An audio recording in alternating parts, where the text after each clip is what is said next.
அடிப்படையான கொள்கை நமது தமிழ்நாட்டை தமிழர் தான் ஆள வேண்டும். 1336 விஜயநகரம் வந்தது. அன்னையிலிருந்து இன்னைய வரைக்கும் தமிழன் தமிழ்நாட்டை ஆளவில்லை. அந்த விஜயநகர ஆட்சியை ஏற்படுத்துறது யாருன்னா வித்யாரண்யன்ற உடுப்பி பிராமணன் தான். அவன் தான் அந்த யார் 2 பேரை அரியரை புக்கரை அனுப்பி வச்சவனே அவன் தான். அந்த படம் கூட நான் போட்டு காமிப்பேன்.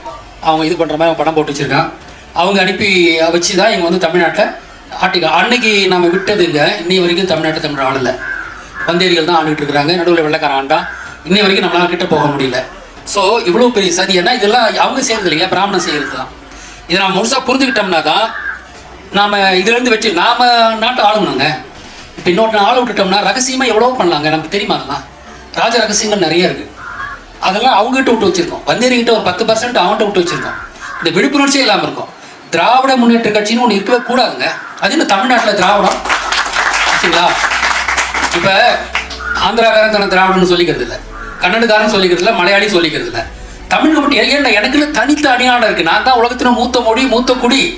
ஏன் அடையாளத்தை நீ மாற்றிட்டா அவனை கன்னடன்றான், தெலுங்குன்றான், மலையாளின்றான். ஆனால் எனக்கு மட்டும் என்ன பேர்? திராவிடன்ற பேர். ஏன்னா அப்போ தான் அடுத்தவன் நம்மளை ஆள முடியும். தெலுங்கர்கள் ஆளணும்னா இந்த நாடு திராவிட நாடாக அழியப்பட வேண்டும்.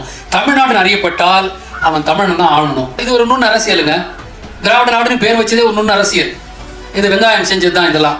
அது நம்ம வாயிலே நம்மளை திராவிடத்தை பேச வச்சாங்க பாருங்க. 10% தான் இருக்கிறாங்க. அப்போ தமிழ்நாடு எங்கே போச்சு? இன்னைக்கு திராவிட நாடு ஆகி போச்சு. திராவிட நாடு ஆகி போச்சுன்னா தெலுங்குகள் ஆளலாம். இப்போ அதுதான் இந்த மாதிரியான இனிமேல் திராவிட நாடுன்னு பேசுறதே நம்ம இனிமேல் யாரோ பேசுகிறாங்க கூட பின்னோட்டங்கள்லாம் போட்டு நம்ம சாட ஆரம்பிக்கணும். நம்ம அது போல வச்சு அதனால் தமிழ்நாட்டை தமிழன் தான் ஆள வேண்டும். தமிழ் குடியில் பிறந்த தாய்க்கும் தமிழ் குழந்தை பிறந்த தந்தைக்கும் பிறந்த ஒரு தமிழன் தான் தமிழ்நாட்டை ஆள வேண்டும். அது ஒரு இது. அடுத்தது